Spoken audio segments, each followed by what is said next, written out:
very much for coming on. I've already got some folks here. So Steven's here. Thank you very much for coming on board, Steven.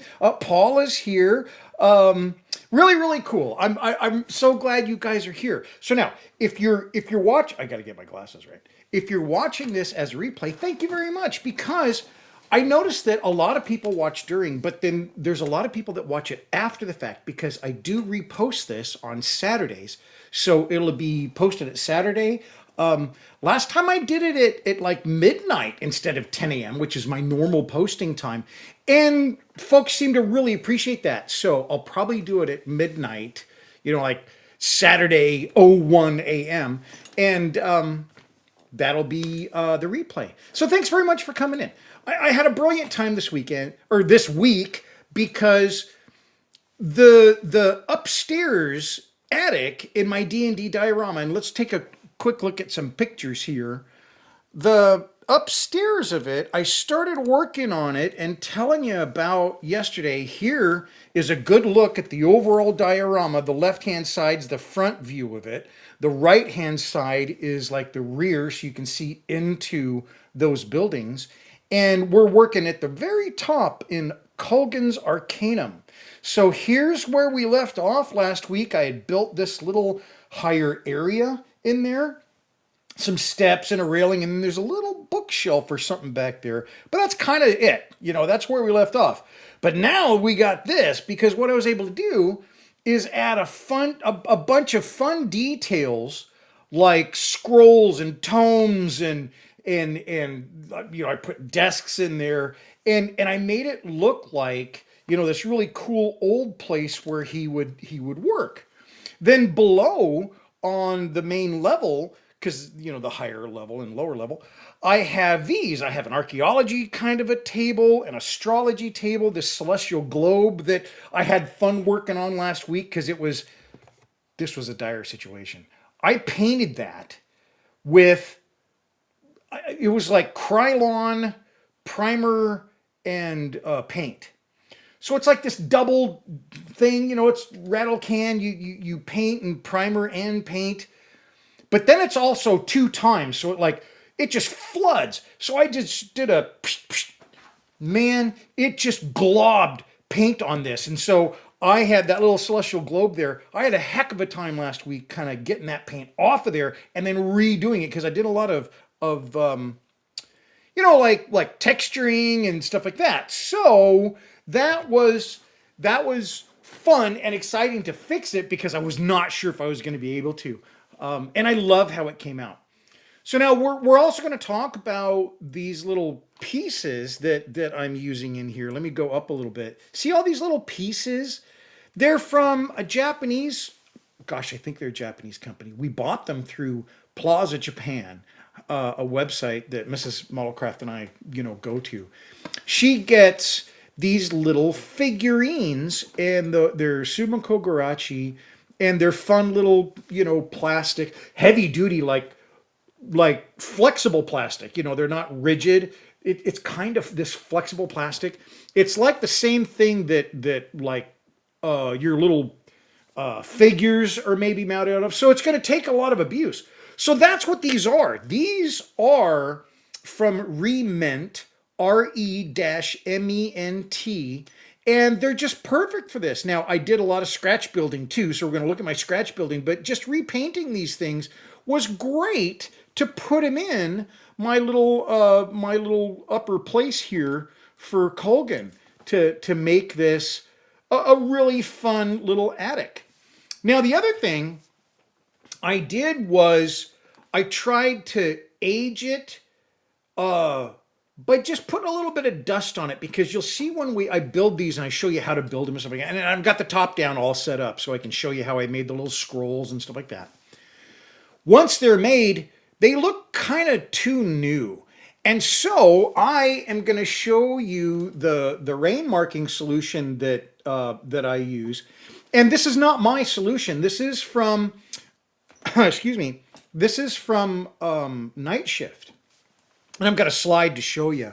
But it's a really nice solution that you can wash on things and give them this like rain marking, but also kind of like general aging. It's just brilliant. So we're going to look at that. Let's look and see what else got. Excuse me. So let's talk about Magic Scrolls first. My throat is weird today. I need to take care of that. Okay, so here I just started with some regular paper. I didn't. Well, it's not regular paper. It's actually like parchment paper, and it works great for what I'm doing. I just needed a bunch of scrolls or rolled up pieces of paper. So you'll notice that they're not the same size. I did varied sizes because I wanted these to kind of stick out a little bit, that they're not this exact same size. And so when I stacked them in there, that was really important. I didn't want everything all flush. Now you'll see some of these like real ones where they are very ordered. But what I'm trying to simulate in this little magician's office and stuff like that is he's taking these scrolls from other places, basically checking them out from the library at Sarth. It's another place in the books from Raymond Feist. And he's taking them here and he's studying them, and then he'll return them. So I really wanted to make sure I had a varied appearance in there. I also used a different type of paper, and you'll see I stack them in there. Now when I stack these in here, and I'll show you how I make them, I use both super glue and I use some like Mod Podge, or I think actually I didn't use Mod Podge when I glued them in. I used Scenic glue from Woodland Scenics, and I love that glue. It's a great. I use a bunch of different glues because they all have different properties, and depending on what I'm doing, I may choose one glue over the other, and so I'll show you as we go. Let me go back to this. So after I got them in there, I wanted to add like ties or ribbons or something like that. That's how they kind of secured them back then. And I thought this was really fun. What I did was I found this. This is an old tin that I have, and in it are this is cross stitching thread, and it's a little bit different. It's pretty thick. And I also found this. This was my grandmother's cross-stitching examples. There's very faint writing on there under each example. My grandmother made this for my mom when my mom was a little girl to learn cross-stitching. And that's just, for me, amazing. So this is my grandmother's yarn. And it's really nice because what you can do is take it's, I think, 8 strands that are very loosely woven together. And I can pull a single strand out of there, and then I can apply them to these little scrolls to make it look like a ribbon tie. And I'll show you how to do it. It's pretty easy, as you might imagine. But the fact is, it gives a really nice look. Regular thread, I think, like for sewing or something like that, is going to be too tight. And it won't kind of lay out flat when you put Mod Podge on after the fact, so that it looks more like a ribbon and not a string. And that's what I was trying to do. I could have done like leather wraps or something. I thought about it, but I didn't want that. And then I would use like a brown string to simulate a leather wrap or something like that. But these strings, because they're a little bit more fluffy, they're not super tightly woven. So like a string that you're going to just sew something on your clothing. Because it's a decorative kind of string, it laid flat. And so it was a perfect use for this to create these scrolls. And again, I'll show you how to do it. So after I'm look at them in there though, they look pretty new. And that's something I didn't want. I didn't want them to look new. Here's also a desk. I built a desk for that area. And I'm kind of sad about this because I didn't take enough pictures of the desks before I put a bunch of stuff on them. I was quite proud of those desks because I weathered the tops. So like, you would see the main part of your desk is a little bit lighter, and it just came out really good. There's a couple of pictures later on that I'll show you that kind of demonstrate that. But the desk, I think, came out really, really great like that. But I put that stuff on there, and you see it just kind of looks a little out of place. It's like these are brand new documents. Well, here is Night Shift, and if you've not seen or heard of Night Shift, he's just absolutely amazing. It's Martin Kovac, and he's a fantastic model builder. And when I got back into model building, one of the things that I didn't understand was chipping, like on a tank or a vehicle or something like that when I was doing military. And I still do military, I just haven't done one for a little bit. And that's where I went. I found Night Shift, and this is 6 years ago. But I found Night Shift, and man, that just changed everything in how I chip and how I weather my vehicles. And this is one of the things. So this right here, the bottom part of the screen, how to mix your own acrylic dust. That's exactly what I use. This is the acrylic dust from Night Shift, and it works wonderfully. And basically it's a wash. It uses 3 different paints. You can use a 4th. I've got those listed on this slide here coming up.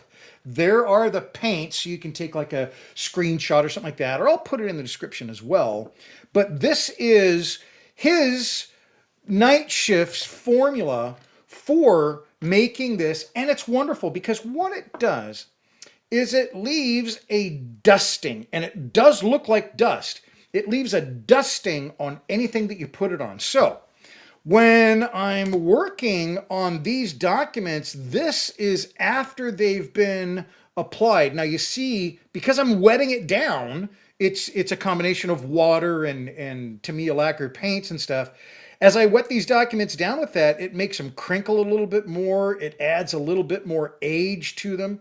I did put some sticks in some of the scrolls because, you know, they would roll it up around a stick or something like that. I don't know the name of that. But by adding that, it added an age, so this didn't look like it was brand new. And I think that was really important for this. I haven't done, I mean dust, this is what I use for dust. I haven't done cobwebs, but I thought, you know, this is a combination with this, and cobwebs would be brilliant. So cobwebs have got to be coming up. Not on this diorama, I don't think. I'm really at the end of this thing.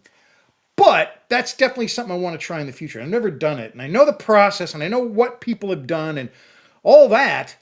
I've not done it myself, and I'm really excited about that. So that's in the future. So after I finished the upstairs, then I got to move over here. I went to the lower portion, and this is really fun. I took one of the Re-Ment little, it's like a desk lamp, and I put a light in it. And this was like one of the most ridiculous drillings that, and I say drilling, you know, when you hand drill something out. Where's my drill? Here it is. I had to take this little lamp and drill from the bottom up all the way up this little tiny thing into the light, and it worked. It was awesome. But it was, I felt very proud. It was just one of those, you know, personal moments when you're like, holy cow, I can't believe I drilled that thing so straight. Anyway, so I did that. I mounted a really nice light in it, and it works. It works great. I haven't figured out where I'm going to put it yet. It could go in Kulgan's, you know, room, but I don't have it in there yet because I'm just, where it's at, I'm not sure. So it also looks like it could be a banker's or an accountant's lamp. So it may go in Dewey, Cheatham and Howe, the accountant's office. So we'll see. But I really like it. I actually have a little video of it, but I don't think I'm going to show it because it's just kind of goofy, but it looks great. Okay, so we got that. Next thing was the lower floor, his research area. Now here's just one of those shots I was saying about those tables that I made. I was very happy with these. These are actually out, the tabletops themselves are out of mahogany, true mahogany. And then I made the bottoms a little bit scrolly looking, I guess. And then even the edges. Now, when I'm doing this, the process for making these tables is I'll build the table, and then I'll put my wood darkening solution. It's a mixture of vinegar and iron. You get it by putting some steel wool in vinegar, letting it sit for a number of hours, overnight, whatever.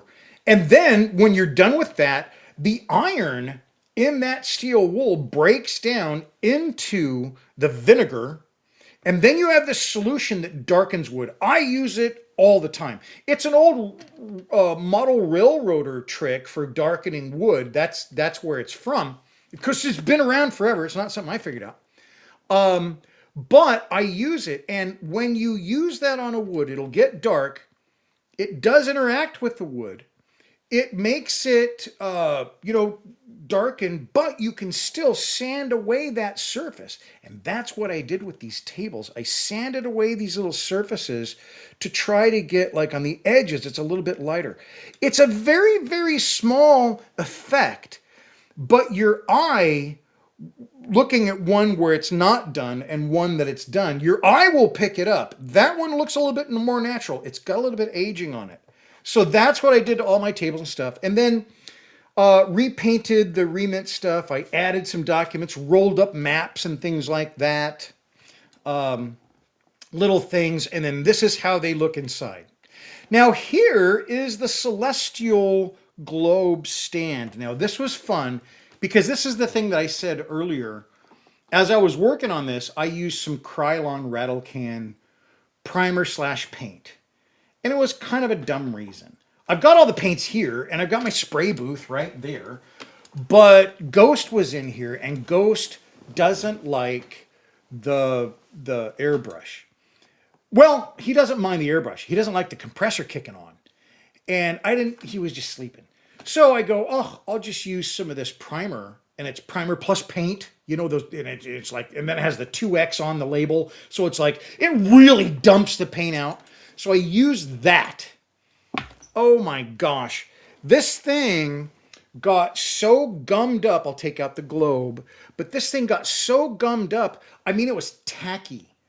And you could tell all the detail that I put into this because it didn't have detail. And I hand scribed all the wood grain and everything all over it. It was all gone because that paint was so heavy and so thick. And then the other thing was, I figured, okay, well, I can work with that or something like that.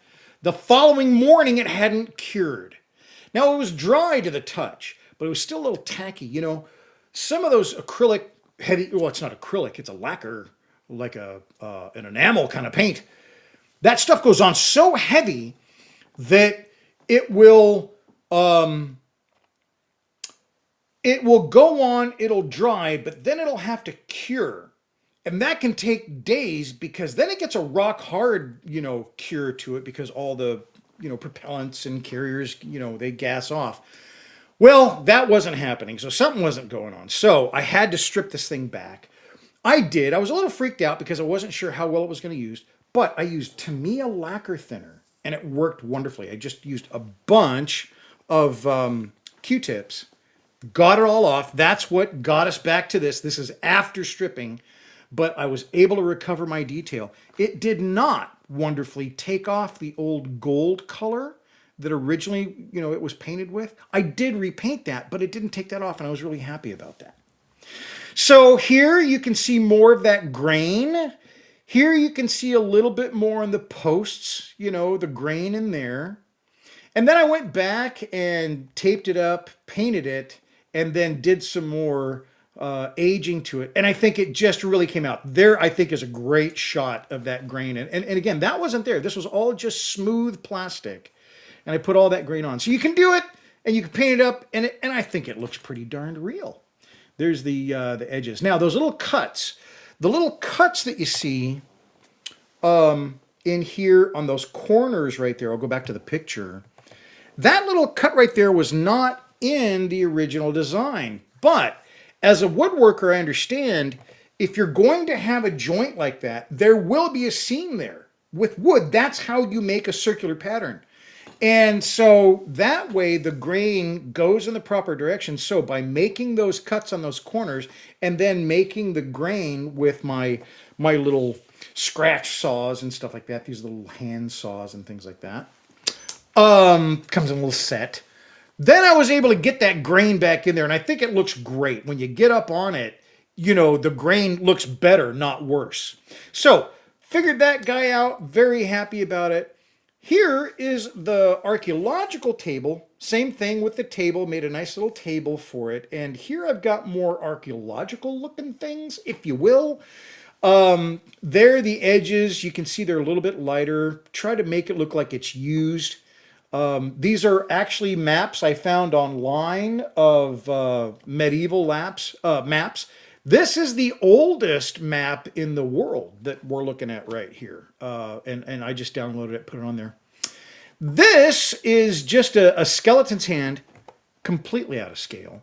But I thought it was really fun because if you've ever seen the old movie Creature from the Black Lagoon, that's kind of what it reminded me of, is because they have that, it's a webbed hand in that movie. But it's my favorite monster movie from the old black and white monster movies like Frankenstein and the Wolfman and Dracula and all that. Well, my favorite was Creature from the Black Lagoon. And so it just really reminded me of that. So I had to put that in there because it's quite large compared to other hands that you might have in there. So I just thought it was fun. So that's what it looks like. And then you can see there that little purple covering is sitting in front of it. Well, that purple covering is Kim wipe. So when I do fabric, I still like to use Kim wipes. And the reason is they're not, it's woven, I guess is the best way to put it. There's no lint that comes off of it. It's meant for, when I was a kid, my mom and dad, they had a printing business. It failed, but they tried. And this is one of the things that we used when you were working on the printing presses, the old, printing papers and books and all that kind of stuff. But you didn't want to introduce any kind of lint into the inks and things like that you're working with. And that's why you use the Kim wipes, because it's just something that doesn't introduce lint. Well, when I started working in modeling, and I started actually using toilet paper, or tissue paper if you want to be, a little bit nicer about it. But it's just, I had a roll of toilet paper. Works fantastic for some things, but lint comes off of it. And so it really has the effect of adding something else maybe you don't want. Whereas this, I think the picture proves it out, it makes a wonderful cloth, by adding Mod Podge and glues and stuff like that. But it doesn't have the link. It doesn't have the furry kind of ness that you get out of just a regular toilet paper or tissue paper. I'm sorry, not tissue paper, because that's a completely different thing. Facial tissue, I guess. It just works great. So Kim wipes, definitely what I recommend. I'm not sponsored by them or nothing, but this is what I've used since, forever. My mom and dad had that print shop when I was in 6th grade, I think. So that was a few years ago, So yeah, great stuff. If you ever, they're maybe a little bit more expensive, but I've had that box for years because I only use it for that. I will sometimes use it for cleaning the lenses because it's close to lens paper for like cleaning your lenses and stuff like that and your glasses, stuff like that. But I really try to use it for this stuff. So what's underneath there? Well, that is my crystal ball. And I think this is really fun. The top of this, I turned. I was trying to figure out how to make that tabletop, and round tabletops are nice, but to make them really nice, you want to probably turn it. And so I turned it, and the little stand, I just turned at the same time. So this is a turning, then I added legs, and then that marble on top, I was looking for a clear marble, but I couldn't find one. But that is actually one of the marbles I had as a kid. And if you look close at it, you feel it. There's like little chips, because when I was a kid, you would go to school and you would play marbles. You take chalk and you do a circle, and then there was an X in the middle, and you would play marbles. And marbles were for keeps. If you knocked somebody's marble out of that chalk ring, they kept your marble. So marbles were no, laughing matter when I was a kid. in the playground in like elementary school, you played marbles and you kept what you shot out of the ring. So this was one of my marbles, and it was a good one because it was small. I had small hands, and it was a little bit smaller than other marbles, so I could really get in there and, you know, shoot it and knock other people out, even though it was a smaller than average marble. So that was just fun. When I'm building these things, I put all kinds of stuff in them, and to me, it makes it just a little bit more personal. There's another little thing on here. My cousin, she's a glass artist, and she made me this little thing, and it's right on there, and it's that little piece. It's brown and white in the middle, and what it is like a Templar cross. What's the cross with the two things on it, the Templar Knights. I always thought that was just, interesting as heck. And so she made me some of those, and it's like in a thing, and you knock a little piece off, and you have this little like medallion of a Templar cross, and it's amazing. Well, she made me that, and so I put one of them on there, and it's really fun. Those kind of things, I think, make the diorama when you're building it, and then going back and looking at it later. It just, I don't know. It just adds a little bit more to it. You're remembering other things other than the diorama itself. So I got that top done, and I put some of those maps up on the wall, and they're just glued permanent there. But everything else comes out of here. I did fix the little pieces to everything on the tables and all that kind of stuff. But all the tables, all that kind of stuff does come out, because in terms of playing the game, this is a gaming diorama. In terms of playing the game, I want the dungeon master, I want the people running the game the ability to move things around to try to fit what they're doing in their gameplay. And so as you're campaigning in this, you can move things around. You can make this more prominent or that. So there you go. Now I've had some folks come in. I haven't said hello, so I would love to do that. Scott came in. Thanks very much for coming in, Scott. I really appreciate it. It's great to see you, sir. So yeah, now what is next? Well, that is here. I think I gotta go over here though. Next up, Jim, a friend of mine, Jim, sent me like $17 yesterday because he said, what they need inside Barrett's coffee house is some whiskey and a couple of glasses, And so he sent me money. And so thank you very much to buy the kit. Well, I have this kit. This is champagne and cognac bottles. And the kit he was referencing had the similar ones. The difference being, these are 1/35th, and I think that the 1/35th scale, these are those. These are the cognac bottles. It just might be too darn small for Barrett's Coffee House, but we're not out of the woods. Excuse me. I have acrylic, just like a 1/4-inch acrylic clear rod. And I have a jeweler's lathe. And years ago, I turned I'm so sorry, I'm like hiccuping. I turned a Balvenie bottle. Now, Balvenie is my favorite scotch. And so I turned and it's a very unique bottle. You've probably seen it at movies and all that kind of stuff. But I think I'm going to do that, Jim.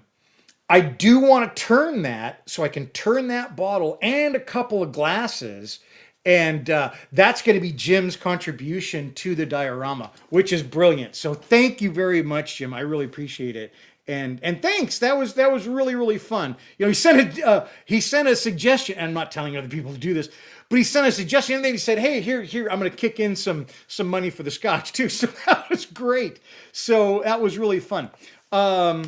And then the next thing is this. Underneath that area, I need to have something. It looks a little funny you know, underneath this raised area to have nothing underneath there. So I've got all of these, and this is all value gear, and I'm really excited about it. You know, value gear, again, I'm not sponsored, and you have to say that kind of thing these days, so I hope I'm not bugging anybody. But I really like value gear stuff. I have a whole bunch of it. I bought a couple of hundred, I think, dollars worth, 16th and 35th scale, and just got a whole bunch of it. I got a good box of it. And I use this for everything. Now, these barrels didn't come from Value Gear. Those Mrs. Modelcraft found online. And this little, like, witch's kettle or whatever, that came from the Re-Ment stuff from Mrs. Modelcraft. So that's really cool. But these all got to get painted up, and those will go underneath the raised area in Kulgan's Arcanum. And then let's go back and look. What else we got? I do need to do a scrying mirror. And here's an apology because I got a great text comment from someone last week and said, what about a scrying mirror? I went back and looked today to try to pull your comment up to say thank you for that. And I'm sorry I couldn't find it. But I've got this little tiny mirror, and it's about 3/4 of an inch. It's really fun.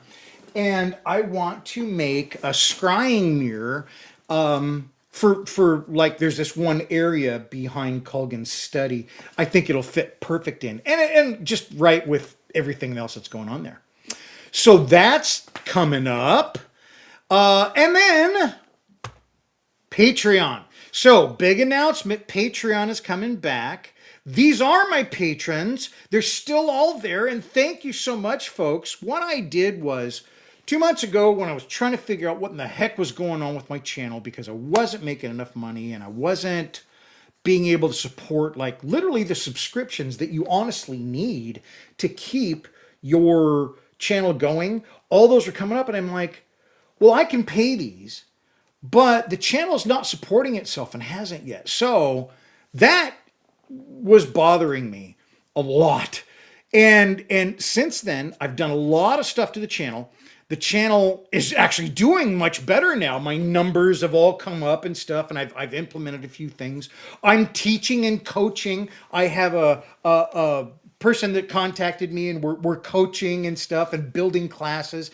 And kind of an announcement, I've got some workshops coming up that you can join.